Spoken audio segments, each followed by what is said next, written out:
Teflon TV. Teflon TV.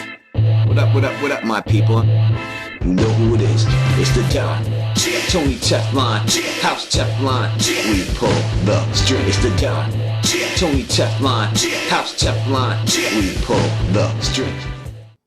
Hey yo, what the deal, my people? And this is a Game of Thrones Season 5, Episode 2, Top Jump-Off Moments. And I'm more excited about this episode than I was the last. So I will give my rankings to this episode right now. My ranking system is a scale of 1 to 10, and I give this episode a 7. I thought it was a significant upgrade from the last episode. So let me start with my top jump-off moments. The first jump-off moment I'll have to say is Dawn. Now, at Dawn, we get to meet Oberyn's brother for the first time, Doran, and we see his bodyguard, Arya Hotep. We also get to see Tristan and Marcella walking through the water gardens. The water gardens look great. The scenery is beautiful. We also see Oberyn's wife, Valeria Sand, and his daughters want Doran to go to war, but he refuses to go to war because he does not want to put his country in danger.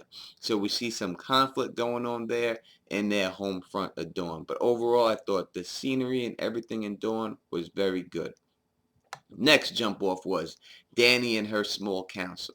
Well, we see Dany and her small council going over what to do with the harpy that Dario and Grey Worm caught earlier when they went out looking for him. The slave on the council wanted that the harpy guy killed, and he was to kill without a trial. Now, Barristan Selmy tells her after the council meeting is over that her father was truly mad. So we see right then that Daenerys really didn't believe the rumors about her father, about the Mad King Aerys. But he tells her the truth that he really was mad, he really was burning people, and his actions caused the whole city, a whole realm to rebel against him. After she hears that advice, she decides to give this guy a trial.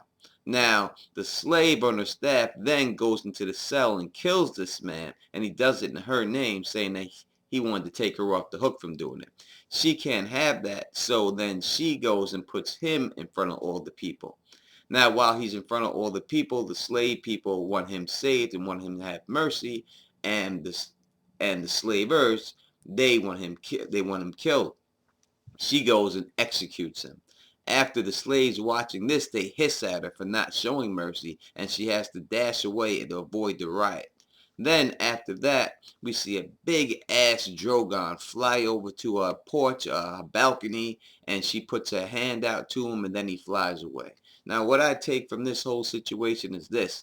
Dany needs to learn how to choose a side. When you're a leader, you cannot play the middle. You cannot make everybody happy. So you have to choose a side, which she is not willing to do yet. And I think this is what it's showing her, that she has to choose a side, pick a side. You're not going to make anybody happy. And get back to what makes you you, your dragons. And get down with that and stop bullshitting already.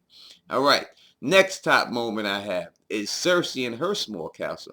Now, after Cersei guilts Jaime into going to Dawn, which he does a very good job at, and convincing him to go there after they get the box with the necklace in it, we see her meeting with men who have cut off a dwarf's head looking for Tyrion. It's obviously not Tyrion, but even though it's not Tyrion and they're going to throw the head out, Qyburn takes the head and says it could be handy for him in some experiments he's doing.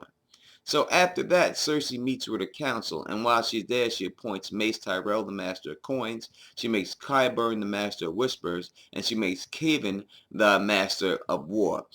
Kevan then is not happy about this whole Cersei going around important thing. He asks for the king. She says the king is busy. She says she's not the hand. He then calls her the Queen Mum, puts her in a place, gets off, storms off, and says, you can find me at Casterly Rock. That's where I'll be. So Cersei has problems in her own cabinet.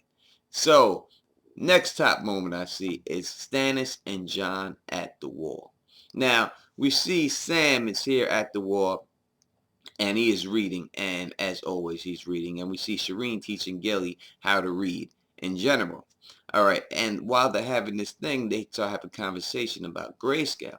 Now, Gilly says it turned her, she had sisters that had it, and it turned her sisters mad like animals. They went crazy, and her father had to drag them out on ropes. All right. Now, after that, Stannis offers Jon the North and offers to legitimize Jon, making him a Stark. Jon then tells Sam about this, and Sam says he should take it. Jon says he's not going to take it, and the reason why he's not going to take it, he says, if I don't take my vows seriously, then how is someone else supposed to? And that is the exact same thing that Catelyn said to Robb, but Robb did not take that advice, and we see what happened to him. Jon is then elected Lord Commander of the Night's Watch. And the last and the most top thing that happened in this episode to me is actually a tie. And it's between Arya and the House of Black and White and Brienne and Pod. Now, we see Pod, he spots Littlefinger and Sansa. Brienne tries to talk to Sansa into coming with her, and then she realized that shit ain't gonna happen after Littlefinger just outmaneuvers her in the talking, the political game, and just outtalks her. She storms her way out. She realizes Littlefinger's gonna try to keep her there to kill her. She storms out. She gets chased by the Knights in the Vale. She puts the slip on them. The other one chases Pod. Pod falls off his horse because he can't ride it. She tells Pod to duck. She chops the one dude down. A Knight of the Vale comes up. She blocks his sword. The guy tries to block the sword, and with her Valyrian steel sword, she chops right through his sword because Valyrian steel is that much stronger, and then stabs him in the neck, and then chops him right down. After that, she tells Pod they're going to go and follow Littlefinger after Pod tries to convince her to get out of it. Now, the last and most important thing that I think and the best thing of this episode was Arya. We see Arya, she makes it to the House of the Black and White, and she is banging on this door, and this black man opens the door, who I believe is playing the part of the kindly man. He does not let her in, so she sits out there, and it seems like she's waiting days, and it seems like she's waiting weeks, and she's just sitting out there waiting. She throws the coin away in disgust. Later, we see her chasing pigeons, living like a bum in the streets, and she's about to get robbed by a couple of dudes, but she ain't scared. She pulls her swords out, and she's like, listen, you want to be dead, you're going to be dead. You messing with me, and that's what's going to happen.